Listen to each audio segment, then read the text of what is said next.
Olá, alunos do terceiro ano, tudo bem? Começamos então a nossa segunda semana do PET de Geografia, do ensino médio, terceiro ano, e a gente vai falar um pouquinho mais sobre as potências mundiais e sua relação com a pandemia, né? Um pouquinho sobre o comércio mundial e etc. A gente tem aí a nossa primeira perguntinha, né? Pedindo para comentar o rápido salto da China à condição de potência mundial, relacionando ao atual cenário provocado pela pandemia de Covid-19. Então, primeiramente, eu quis fazer aqui uma explicação breve de como a China alcança esse patamar de potência mundial, né? De uma nova superpotência, né? Quem sabe uma nova superpotência no mundo. Como que a China chega até esse posto, né? A economia chinesa, ela já é de vanguarda, já apresentou destaque em toda a história mundial, né? A China sempre criou inovações tecnológicas, teve uma economia forte, foi um país, né? Um império potente na região e no mundo. Com a ocupação europeia, ela começou a vivenciar alguns problemas, né? Embora muito rica, com uma economia forte, a China sempre conviveu, foi um país muito agrícola e que sempre conviveu, né, com uma grande população e com extrema pobreza, com algumas crises e epidemias ao longo da sua história. Com a ocupação europeia, ao longo da, do século XVII, XVIII, depois da Segunda Guerra, século XX, ela vivenciou alguns problemas, né? Primeiro com a Grã-Bretanha, a Guerra do Ópio, a exploração europeia britânica. Posteriormente, com a ocupação japonesa durante a Segunda Guerra Mundial, que tirou várias vidas e que veio a acarretar uma grande série de dificuldades para o país. Posteriormente, ele passa pela Revolução Comunista, e a Revolução Comunista também teve dificuldades em promover a melhoria do país, né? Mao Tse Tung, ele começa bem, ele promove reformas na educação, coloca a educação como base, consegue diminuir os níveis de analfabetismo do país, mas logo em seguida isso começa a não ser muito bem sucedido, ele fecha as universidades, tem uma série de controvérsias, não conseguindo, né, promover esse grande desenvolvimento da nação chinesa. Com a morte de Mao Tse Tung, o Partido Comunista ele elege o Deng Xiaoping, não sei se a pronúncia está adequada, como sucessor do Mao Tse Tung. E esse sucessor ele é responsável então por criar, né, uma série de reformas para modernizar o país, para vencer essas dificuldades que o país estava enfrentando, tentando reduzir a fome, modernizar principalmente o sistema agrícola no país, né?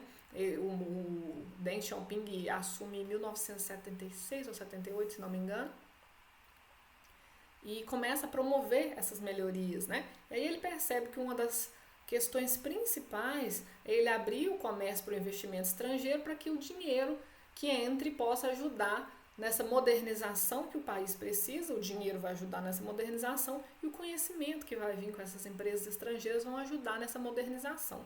Então, quais fatores que vão contribuir para esse sucesso que a China enfrenta hoje? Eu elenquei aqui alguns, né?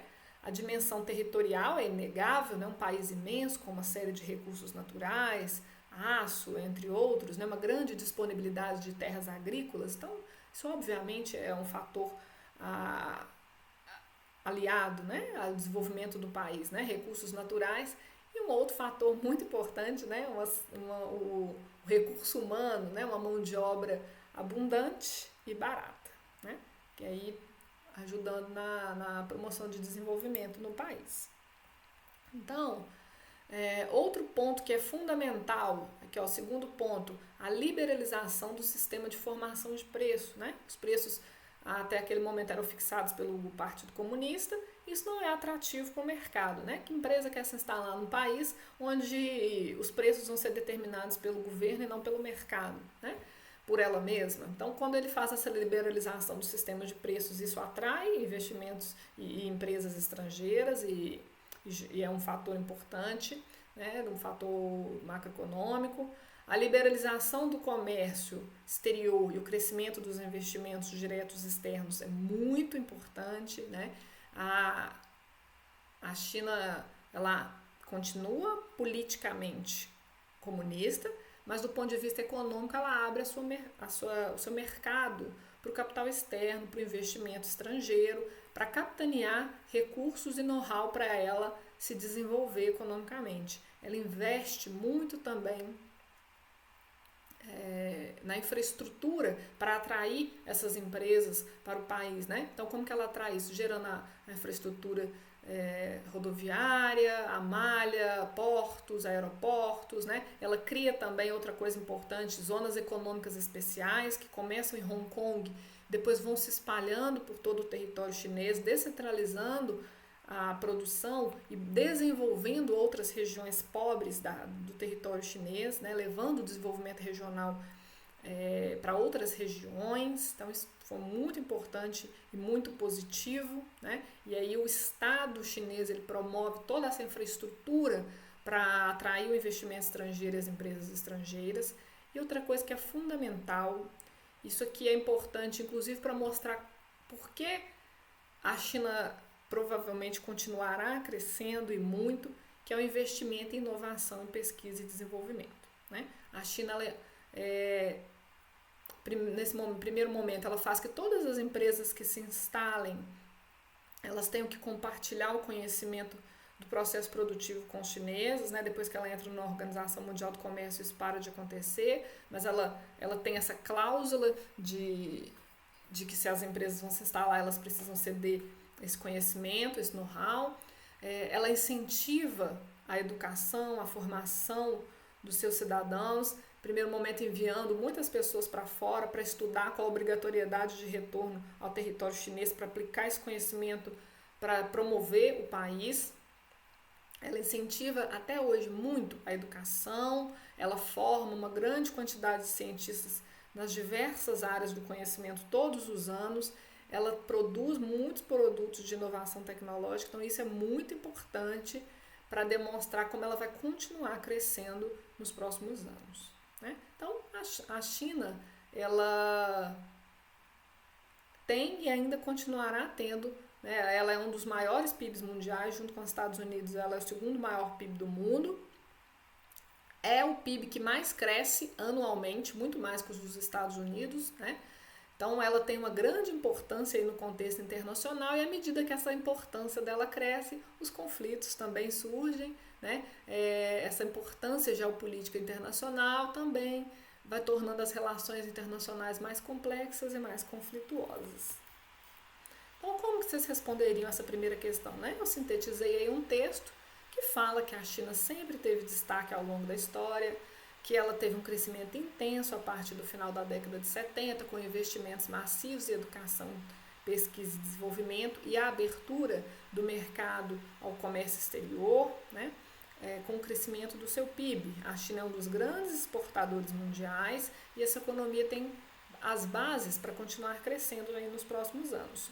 A epidemia ela vai impactar, né? Está pedindo para relacionar ao Covid, a economia vai impactar a pandemia vai impactar na economia chinesa, porém, né, vai impactar está impactando em todas as economias mundiais. Não há motivos para crer que essa pandemia ela vai impactar sobre o crescimento chinês, vai ter uma redução, mas ainda assim, né, isso não vai impactar para impedir o crescimento chinês. Esse crescimento vai ser só um pouco menor do que provavelmente as estimativas, né? Então, a ampliação do peso da China no cenário geopolítico internacional aumentam também as complexidades das relações internacionais. Número 2. Está pedindo para identificar no mapa abaixo os principais países emergentes e descrever os impactos sociais e econômicos e ambientais enfrentados por esses países. A gente tem aqui um mapa mostrando a divisão do mundo em norte e sul, né?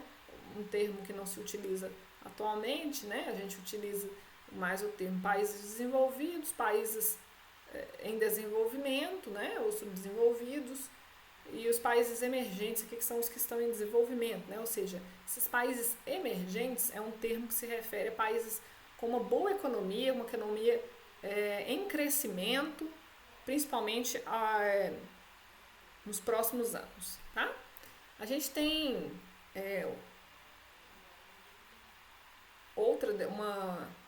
essa lista aqui menor de países emergentes, essas principais economias e principais PIBs em ascensão recentemente, países aqui muitas vezes como o Brasil, entre outros, integrando os 10 maiores PIBs mundiais.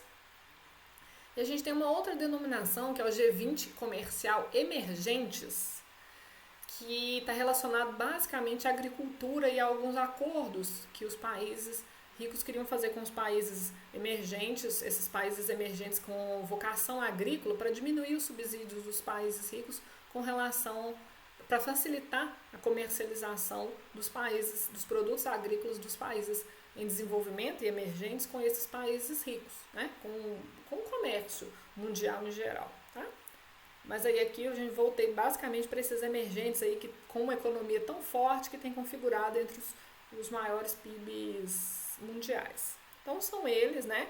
Aí como aqui na questão anterior está pedindo para vocês fazerem uma legenda, aí eu peguei esse mapinha aqui que já cria pra gente como se fosse a legendinha aí no tom de azul dos países aqui abaixo da linha ali considerada sul, que são emergentes.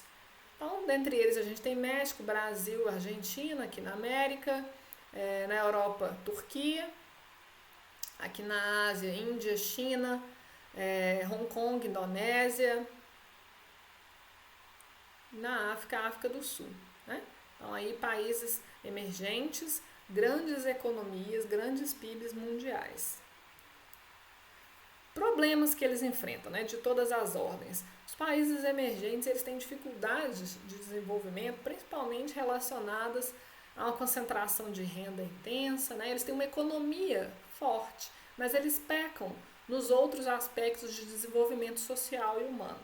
Esse é o principal ponto, né, que essas nações enfrentam para se tornarem desenvolvidos, né? Problemas esses como desenvolvimento econômico, né? Como desenvolver as suas economias sem degradar o ambiente. Então, a degradação ambiental dessas regiões é um problema, desmatamento, como o Brasil enfrenta, perda da biodiversidade. Gente, quando a gente fala em perda da biodiversidade, as pessoas acham que só não vai ter mais floresta e não vão ter mais animais, mas não vê isso como um recurso para promover riqueza e desenvolvimento, né? Então você está perdendo algo que pode vir ou que deveria vir a gerar desenvolvimento para o seu território nacional, né? Instabilidades políticas recorrentes, né? Muitas vezes está alcançando um certo desenvolvimento, há a troca do governo, há problemas políticos, problemas relacionados à corrupção. Então, esses são também problemas que atingem essas regiões. Instabilidades políticas, como eu já disse, concentração da renda.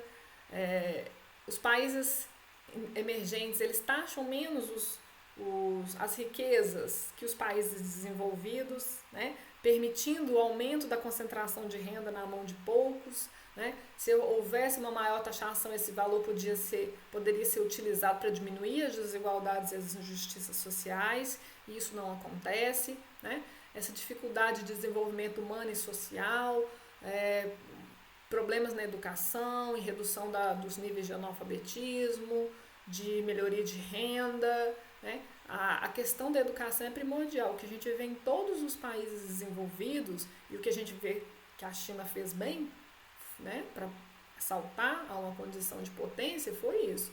Foi investir em educação, né? A educação é que vai propiciar uma melhoria na renda, uma melhoria na saúde, melhoria em diversos campos e que vai ajudar a ser um motor de desenvolvimento industrial e agrícola com as inovações que o país precisa para avançar e progredir, né? Se a gente não tem capital humano desenvolvido, preparado para promover o nosso crescimento econômico de uma forma sustentável, de uma forma inovadora, de uma forma competitiva, achando que os países, que as multinacionais vão vir para cá e vão fazer isso, é uma inocência, né? É uma tolice. Dificuldades em avançar, então, nessa modernização tecnológica, industrial, que os países precisam promover para não ficarem dependentes do mercado externo, né? Adianta o quê? Eu exportar produtos primários de baixo valor agregado e importar produtos de alta tecnologia com um imenso valor agregado, com elevados custos, né? A gente tem que se tornar independente também nesses aspectos. A gente tem essas dificuldades, nós, Brasil e os outros países emergentes aí citados, tá? Essas são as principais dificuldades elencadas e resumidas aqui. No número 3, está perguntando, tem uma charge aí, né, mostrando muitos com pouco e poucos com muito. E a número 3, qual a importância dos países emergentes, qual a importância dos países emergentes estabelecerem metas de desenvolvimento social? A gente já acabou falando disso ao falar dos problemas, né? É importante para que eles consigam reduzir as desigualdades sociais, econômicas, que vão promover, né, que vão permitir o desenvolvimento do capital humano necessário ao desenvolvimento do país, ao desenvolvimento da economia e do país como um todo. Tá?